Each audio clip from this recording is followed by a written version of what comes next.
Hello buddy, my name is Gamo, and welcome back to my channel. Today we start a new era. Kind of. I've actually started on the epilog for Elftribe, like the first book of Elftribe, which honestly, I think is coming out pretty funny. Though it is supposed to be a bit serious about introducing a new character, but why introduce a new character when you could just show their eyes more often? Because why the hell would I actually show a character's face until they actually become prop? Until they actually become prop. Not prop. God, I've been playing too much of Minecraft. Plot relevant. So yeah, you mostly just see this character's eye. See this character's eyes. And, basically, to explain for the epilogue, it is basically introducing, a new character. Or the person who sent Frolic and his group that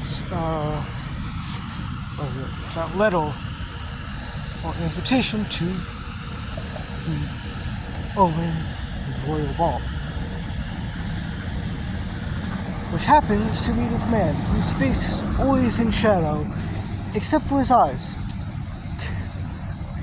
Which, that will be explained a lot later in the second book.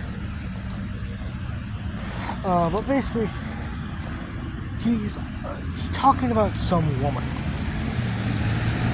He's saying,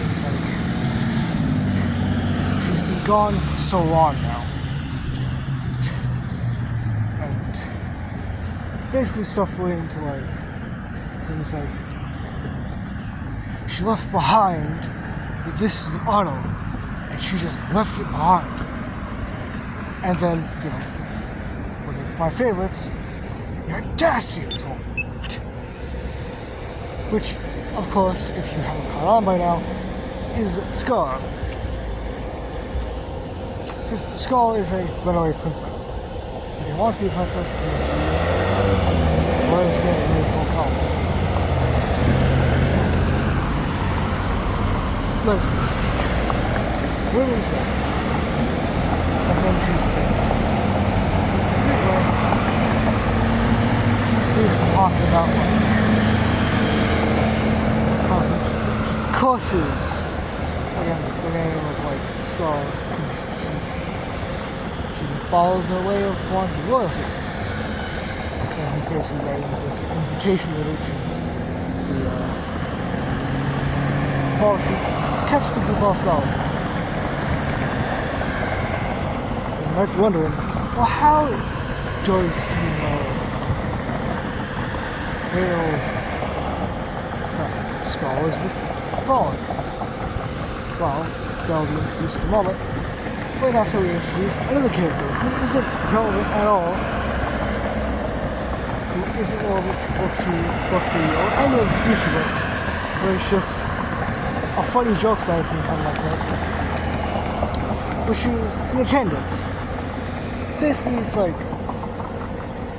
he's just a royal attendant, and his name is Eli.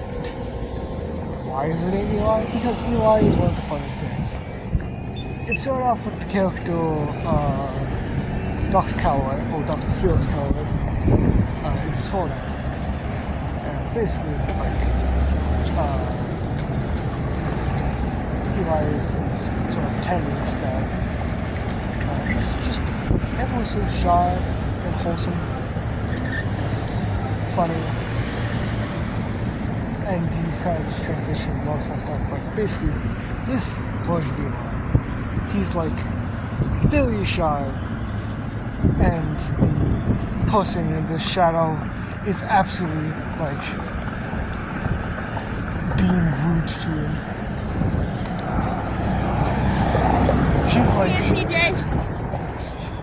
He's practically just all he's really doing is just, because Eli comes in check after this shadowed man is slams on this slams his fist onto, or slams his hands onto his desk, where she's like writing the stuff. And Eli comes in and checks. And he's like, are you okay, sir? And the man's like, I'm fine, Eli, now go! Like, he's just overly angry at him. And once Eli leaves, he's like, I hate that depressing excuse for the tenant. Then Eli comes back in and asks, are you talking about me, sir? And the shouted man's like, you're the only one! And of course, Eli remembers, which, makes you feel bad for him. I always think of Eli as just this very shy and sensitive sort of. I'd say he's like a younger boy. Like, I'd say he's like a young. Like, he's just really sensitive. He's like a young boy, is what I could only describe him as. And yeah, done that. But after this child man remembers what he's doing, he puts the letter in an envelope, and then we're introduced to I'm not really a prominent character, but the character was just here, which is Artemis. Which, if you don't know who Artemis is, let me tell you. So, Houston, I got the name from the actual god Artemis. If you don't know what she is, she's the goddess of hunt, like wild animals, and one other thing that I don't remember. But keep a keyword on hunt, because what Artemis is used for, what the Shadowman uses Artemis for, is he uses Artemis to sort of hunt down the location of Scar and the others. And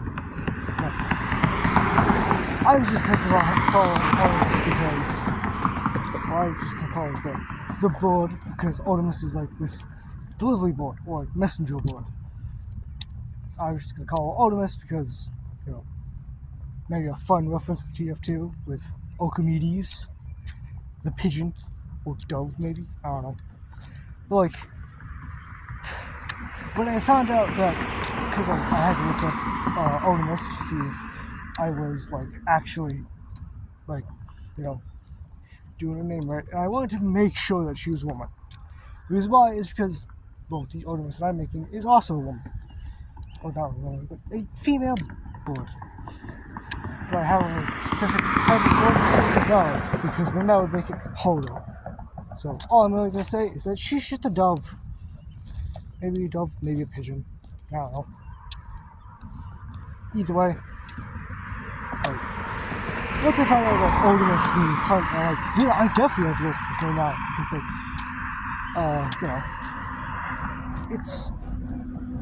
it fits. It's a bird who's hunting down, like, it's a bird who's hunting, like, people. Like, hunting down people to do something to them, like, which is, give them this letter. And, I feel like, I'm not done with the epilog, but how it's going, like, how I'll go further is that, Artemis will appeal at a windowsill, and, well, you're introduced to the, like, one of the only people that,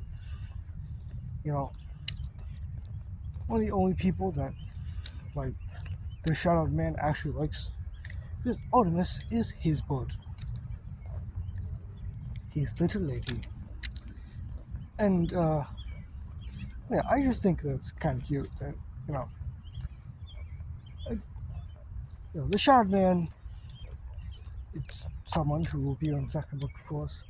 And, like, I feel like now that I've introduced Artemis, I'm probably gonna, like, I don't know, maybe I'll have her appear again in, like, the third book, as like a little like on Shadow Man's shoulder when he's not shadowed. Like either way, like the Shadow Man calls Artemis, and of course she comes,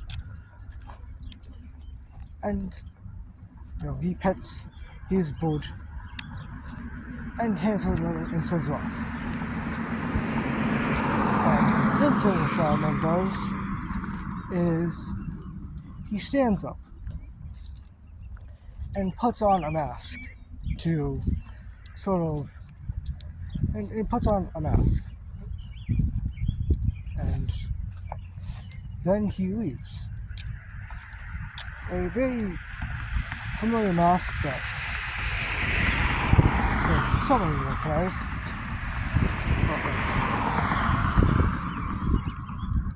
He puts on this mask, heads off. Or how I think of it is it transitions into the desert.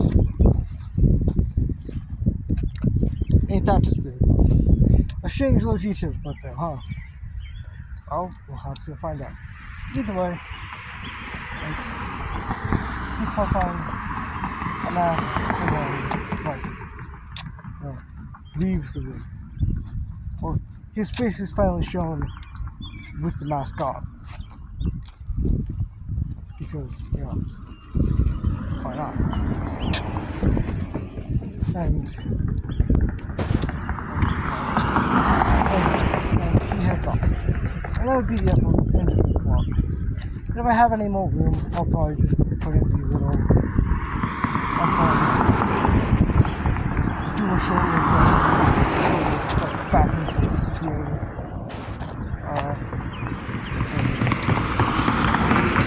you can grab a pen, and which will also introduce like his daughter, who is like the mother to his grandchildren. So yeah, like if I do end up with enough room, I'll do that. If I don't, then that could be I don't know, save for or something. It's like I said in my other video, how I imagine the books, how I imagine the books work kind of, is that each book like takes place over like one day, like one hanging out time with grandpa,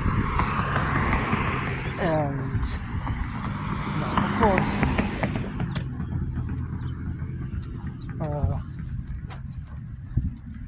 that's going to last one book each. And after that one, but here's the thing. I'm trying to think about the second series.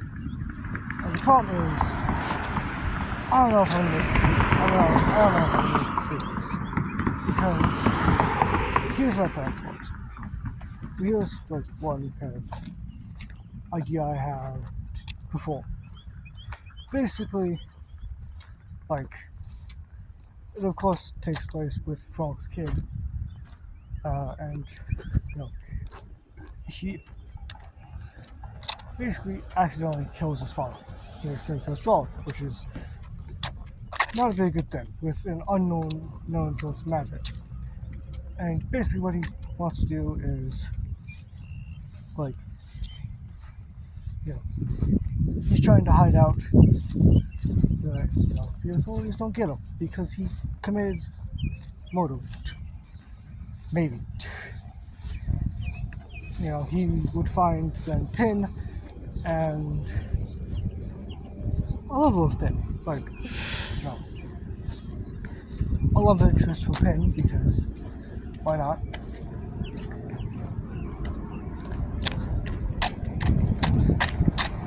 And here's the thing, like,